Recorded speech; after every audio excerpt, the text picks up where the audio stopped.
Christophe Boulard, vous êtes docteur et responsable de tous les dons du sang de Lorraine, c'est ça? Oui, voilà, sur le grand bassin de Nancy, Vosges, Meuse, Meurthe-et-Moselle, Sud-Moselle et une petite partie en Haute-Marne. Et là, aujourd'hui, vous êtes sur la collecte du TIO. Déjà, pourquoi êtes venu à cette collecte?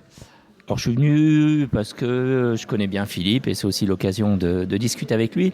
Mais c'est surtout parce qu'aujourd'hui, notre président national se déplace sur les Vosges pour rencontrer les associations de bénévoles et puis pour voir le fonctionnement d'une collecte locale. Le président national, c'est-à-dire? C'est Frédéric Pacou, en fait, qui est notre directeur général de l'établissement au niveau national, qui gère tout. Il me semble avoir compris, d'après Philippe, qu'il y avait une réunion importante à Remiremont aujourd'hui. Oui, voilà. Donc, la journée a débuté par une table ronde avec l'ensemble des amicales. Déjà pour les remercier, parce que les Vosges restent un secteur excédentaire pour nous. Les collectes fonctionnent vraiment très bien. Pour discuter avec les amicales d'organisation et puis aussi pour évoquer, on va dire, les prélèvements de plasmaphéreses sur le département à peut-être créer pour les années qui viennent. Oui, parce que le plasma, c'est toujours à Nancy, quoi. Le plasma, ça reste aujourd'hui que sur des sites fixes. Et donc, la question se pose. C'est vrai que les Vosges ont perdu leur maison du don, Saint-Dié, Épinal, il y a quelques années. Et de trouver une solution, on va dire, nouvelle pour arriver à prélever du plasma à nouveau sur les Vosges. Donc, c'est un grand projet. Il faut espérer qu'il va bientôt arriver. Vous avez quelques chiffres sur les dons du sang, sur les collectes au niveau lorrain? Alors, au niveau Lorraine, on prélève à peu près sur Nancy 1200 poches par semaine, en gros. Sur Nancy, c'est-à-dire, sur toute notre région, l'ensemble de ces départements. Et sur Grand Est, c'est 4500 poches par semaine. Et une poche, ça contient 480 millilitres de globules rouges. De sang, et à partir d'une poche, on va faire un concentré de globules rouges, on va prélever des plaquettes et on va aussi prélever du plasma, 250 millilitres. Donc même quand vous donnez du sang, vous donnez aussi du plasma. Mais c'est une alternative pour quand même pouvoir donner un petit peu de plasma. Oui. Et aussi, donc, à l'initiative de Sylvain Zanetti, qui est le représentant régional et aussi de l'amicale de Saint-Dié, des navettes ont été créées pour justement faire venir des donneurs sur le site de Nancy de façon régulière. Et donc là, vous disiez que les Vosges sont excédentaires, c'est-à-dire la moyenne nationale par rapport aux Vosges? Alors, c'est-à-dire qu'on a un taux de fidélisation important sur les Vosges.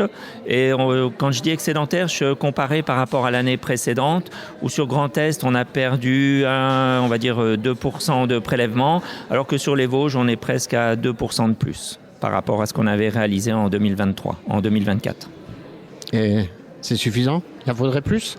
C'est jamais suffisant parce que, vous savez, le taux de fidélisation national est en gros à 3,5. Sur les Vosges, on est à 4,5. C'est-à-dire que, en gros, 4% des donneurs en âge de donner viennent donner leur sang. Ce qui reste peu, vous voyez, sur une échelle nationale. Et là, cette collecte, aujourd'hui, a l'air intéressante quand même. Oui, voilà, c'est une collecte qui fonctionne bien. On attend en gros 70 donneurs sur le TIO. Et sur toute la région de Haute-Moselle, c'est un secteur qui fonctionne bien grâce à Philippe, notre président d'amicale qui se démène pour accueillir les donneurs tout au long de l'année. Frédéric Pacou, président national de l'établissement français du sang. Nous voici aujourd'hui au TIO. Pourquoi cette petite visite au TIO? Parce que c'est la collecte qui était organisée cet après-midi dans le secteur des Vosges que j'avais la chance de visiter, puisque j'ai été invité par le député Christophe Negelen à une réunion d'échange, de débat avec les associations de bénévoles qu'on a donc tenu cet après-midi à Remiremont pour évoquer les enjeux d'évolution de la collecte, de sensibilisation des jeunes, de collecte du plasma qu'il nous faut développer pour répondre aux besoins des patients en France. Et comme il y avait cette collecte au TIO, c'était une bonne occasion pour saluer les bénévoles en action, saluer les donneurs et puis bien sûr aller à la rencontre des équipes de l'EFS qui procèdent au prélèvement. Et de cette réunion qu'il y a eu à Remiremont, il en ressort quoi?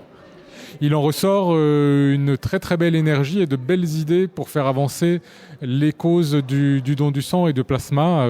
Il y a la nécessité d'ouvrir les portes et les fenêtres, c'est-à-dire qu'ensemble, les bénévoles et l'EFS aillent à la rencontre des collectivités, des acteurs économiques, des entreprises pour développer les collectes, pour obtenir du soutien pour l'organisation de ces collectes, pour avoir des salles, pour avoir du soutien pour l'organisation des collations, aussi à mener des actions auprès par exemple, de l'éducation nationale, des écoles, des collèges, des lycées, pour travailler à l'explication de l'intérêt pour les jeunes générations de penser à donner son sang quand on arrive à l'âge de 18 ans.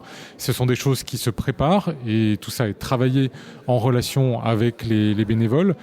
Tout l'enjeu également du plasma, du développement donc de cette collecte de plasma qui va nous permettre au fil des années qui viennent de mieux répondre aux besoins des patients qui ont par exemple des déficits immunitaires.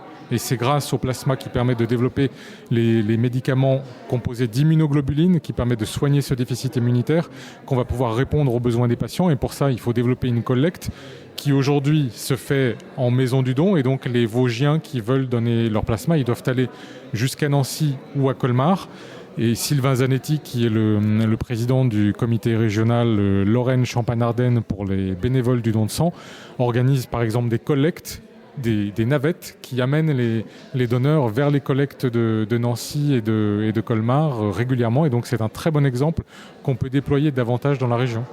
Les gens peuvent y aller avec leurs propres moyens, mais ils ont d'autres moyens, quoi. Voilà, beaucoup y vont par leurs propres moyens. Hein. Certaines personnes peuvent y aller évidemment par leur voiture ou en prenant le train.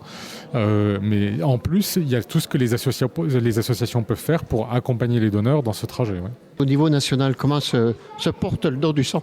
Le don du sang se porte en ce début plutôt avec des besoins affirmés, c'est-à-dire que vraiment, si je peux se passer ce message, il est important en ce moment de donner son sang. Les réserves sont un peu plus difficiles à reconstituer depuis le début de l'année, après la période des fêtes, qui est toujours une période un peu creuse. Et là, avec l'épidémie de grippe, on a eu un certain nombre de donneurs qui n'ont pas pu venir donner. Et donc, nous mettons un peu plus de temps à rétablir des stocks qui sont un peu en tension, notamment pour le O négatif, qui est très utilisé dans la transfusion, puisqu'on peut transfuser beaucoup de personnes à partir du O négatif. Et donc, j'invite les donneurs, notamment ceux qui sont O négatifs, mais pas seulement, à prendre rendez-vous, à aller sur les collectes mobiles, dans les maisons du don, même sans rendez-vous, pour en ce moment nous aider à renforcer nos stocks.